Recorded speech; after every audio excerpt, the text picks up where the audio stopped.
Indiana, here with Keith Hoeing from the Benton Group and Paul Ousterhout with the Benton Group. Team, first of all, for our first ever producer-led innovation challenge, the most appropriate place to start is congratulations. Great job. Hey, thank you very much. Very exciting. Yeah, thank you. You gentlemen, thank you. What we tackled, or what we set out to do with Indiana's first ever producer-led innovation challenge, is to define a challenge defined by producers, use that definition then to inspire and equip tech companies, innovators all across the state to come together to solve these problems. And Keith, you yourself are a producer who identified a challenge, and that challenge became what you solved with the producer-led innovation challenge. I loved your story.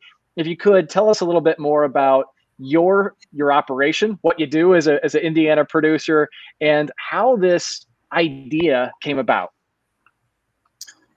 Yeah, sure. So I guess my story starts with my family. I grew up on a dairy farm in southeastern Indiana, and then had the opportunity to come up and manage this dairy, Benton Group. Benton Group is comprised of 3 different sites. I specifically manage the Ambia site in Ambia, Indiana. And Paul and I got the connection started about a year ago with the opportunity from my wife and the CEO at IOTA. We then expanded kind of our knowledge and just what we were looking to do with some other products, and realized that we had an opportunity here with feed to combine some data sources and just to figure out some ways to help us produce some timely data quicker for us. I love, Keith, as we dug into your story, both through the evaluation process and even just as you and I've got to know each other, this was a challenge you had, right? Where you had a whole bunch of different data, trying to make sense of it. I mean, this is a challenge that you certainly had in the dairy business. We see it all across production agriculture. Paul, enter you, right? Where you are the expert in innovation. Walk us through what this Benton Group product does and how it really came to the point that we're at today. Gotcha. So like many other businesses, dairy farms are what we call DRIP, and that means data rich and information poor. And so you've got all this data, but it's really difficult to make it actionable. And when I first met Keith, we walked into his office, and there are 3 different computer screens, right? Where he's got Easy Feed and DC305 and AFI. And right away, the part of the challenge is clear. These systems do talk to each other, but they don't really present a comprehensive solution for the problem.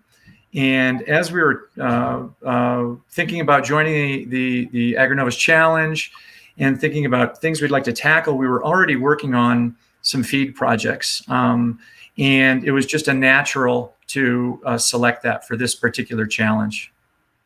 That's great, Paul. And Keith, innovation for innovation's sake is not really that helpful. Innovation, when it drives net income, is incredibly powerful. And what I loved about your story is this was solving a real problem, both from an output side on milk flow and quality of milk, but also on feed optimization and really improving margin in the business. If you could maybe just give everyone an understanding of the problem that's being solved with this product. So our problem is that we need to deliver the freshest amount of feed to dairy cows every day in order for them to help us make the most quality milk every day. And that really starts with understanding all the dynamics of the pens and everything that's happening around them, from milking time to feeding time to feed push-up time to weather events to dry matter percentages. So like all of that information goes into making this decision and the impact of that. So the more fresh feed we have, the more intake that the cows have, which helps the cows produce more milk. On the other side of less feed waste, if we can zero in on the amount of feed, because it's a big thing. If we underfeed the cows, they're not going to be as productive. If we overfeed the cows, there's going to be waste there that's involved, and that waste costs us money. So it's a balancing effort on our part, and and that's what we're trying to do with this. Yeah, really smart. And Paul, as you look at this, I love the drip analogy you used earlier. I think it's brilliant. As you look at this, clearly applicable to dairy operations and what's happening with the Benton Group and with dairy operations perhaps across the country. How do you think about expanding this? Is there a potential to expand this across all production agriculture? That is definitely part of our long-term vision. So initially, we're in the process of building out a minimum of 25 pilot farms like Keith's. So first thing we want to do is to continue to work with Keith and build on our successes there and expand our relationships within the Benton Group of 3 farms and beyond. We are also partnering with Purdue University and NCSU and Western Kentucky U. So we want to work in academia to really strengthen our position in the research world. There are partners that are not producers, but are consultants to producers. So they're in the value chain, and we're working with them to improve the visibility and transparency and speed of data. And then finally, we also have some exciting opportunities with dairy associations that we're developing and look forward to really expanding in 2021. So when you add all those things together, we're working with producers, the rest of the value chain, academia, and associations.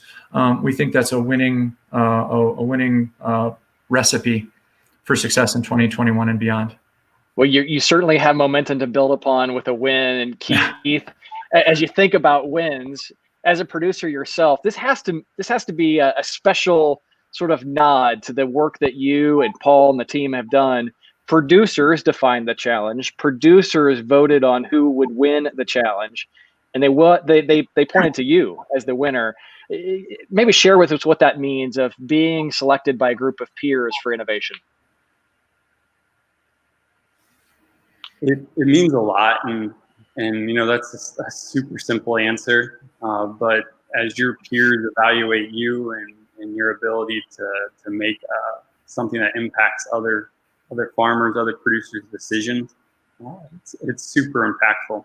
Like data and technology, they're not easy to combine on farm, and rarely do they give us actionable data to make decisions on. As we got to define what our project was, we got to define our rules, our procedures, our collection methods. This was us, completely custom and just really special that producers picked us as a winning team. Well, I think it says a lot about you, Keith, and your ability not just to say, "Hey, here's a challenge. I have all this data, I have all this information," but to say, let's go create a product. Let's solve a real problem, and let's make production better. Paul, maybe one last question for you. And that's as we look into the future, right? This is Indiana's first ever producer-led innovation challenge. You and Keith and the team put a giant W on the board, made history. As we look to 2021 and beyond, what words do you share with innovators who are thinking about participating in a future producer-led innovation challenge? What advice, what insight would you give them? Oh, good one. It may be cliche, but there is no box, right? Don't think inside the box, outside the box. With technology these days, really, there's just no limits to what you can do. Number one, but number two, as you alluded to before, Mitch, this is a business, right? And at IOTA Solutions, we're a startup, and we want to operationalize and commercialize our product. Keith needs to focus on revenue and expense, and you want one of them to go up, and you want one of them to go down, and that increasing that gap is what helps the producer make another buck.